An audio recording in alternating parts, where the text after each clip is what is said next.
Bismillahirrahmanirrahim. Terima kasih Tuan Yang di-Pertua Dewan, Barisan Kerajaan yang saya hormati, seterusnya perwakilan keseluruhannya. Tuan Yang di-Pertua Dewan, usai ucap tama seorang Perdana Menteri hari ini, saya suka untuk berterima kasih kepada beliau kerana pada hari ini Perdana Menteri telah meranapkan keseluruhan kes pihak kerajaan kerana mereka tidak pernah pun menjawab tuntutan bebanan usul pada hari ini Tuan Yang di-Pertua Dewan. Kenapa? Biar saya ceritakan terlebih dahulu kepada anda apa yang tersirat di sebalik usul cukai pelepasan karbon penyendal kelangsungan ASEAN, warga Dewan sekalian. Sepatutnya pihak Perdana Menteri hari ini membawakan bagaimana hari ini cukai pelepasan karbon ini akan menyekat kelangsungan ASEAN, yang mana pada hari ini beliau telah mendefinisikan kelangsungan ini daripada usaha yang berterusan dalam dua perkara, iaitu meminimalkan impak pencemaran serta usaha berterusan untuk menjana pendapatan rakyat. Maknanya pada hari ini mereka menunjukkan kepada kita apa? Mereka menunjukkan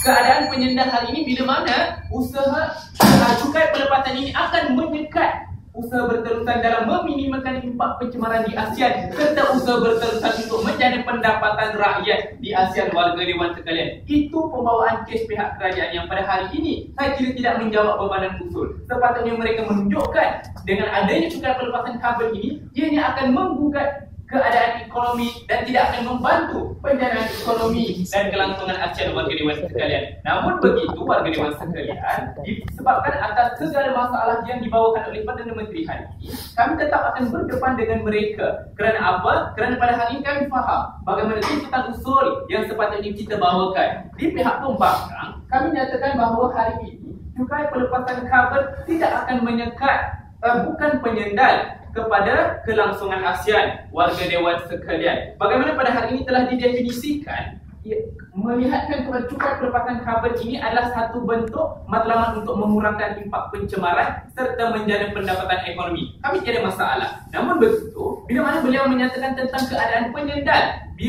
beliau menyatakan tentang ianya adalah satu bentuk mekanisme kawalan. Maksudnya, mekanisme kawalan dalam apa? Dalam untuk menyendal, menyekat dua perkara, iaitu usaha berterusan dalam meminimalkan impak pencemaran serta usaha berterusan untuk menjana pendapatan rakyat, warga Dewan sekalian. Dan perkara ini saya kira salah dan tidak menjawab dengan tuntutan bebanan usul, warga Dewan sekalian.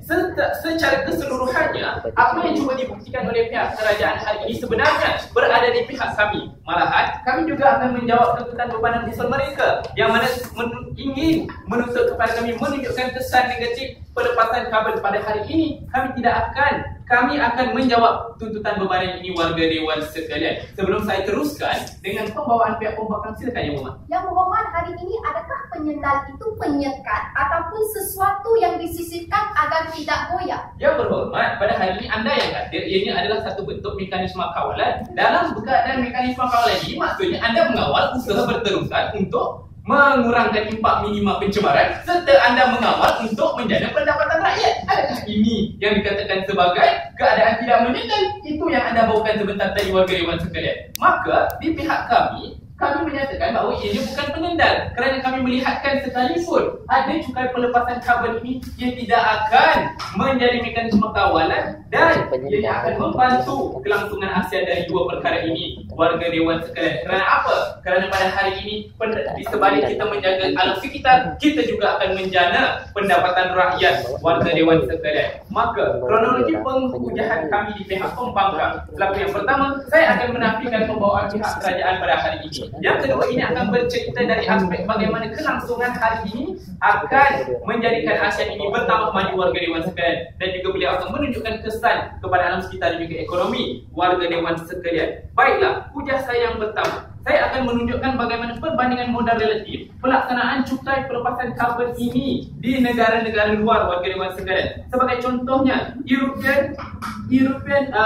European Emission Trading Scheme, yakni merupakan pelan pertama di dunia untuk pelepasan karbon. Matlamatnya adalah untuk melawan krisis perubahan iklim, warga Dewan sekalian, yang melibatkan hampir 11,000 kilang stesen jana kuasa di 31 negara, warga Dewan sekalian. Apa yang beliau tidak faham di dalam sistem ini, ia mempunyai satu sistem cap and trade yang mana pada hari ini kita mempunyai kuota pelepasan karbon dan tukaran alih kuota. Tukaran alih kuota ini bermaksudnya apa warga dewan sekalian? Saya berikan anda satu analogi mudah. Katakanlah syarikat saya dan Tom berada di sebuah negara yang sama. Kami kedua-dua syarikat ini mendapat kuota 10 kuota yang sama. Namun syarikat saya hari ini syarikat yang kecil, syarikat Tom syarikat yang besar.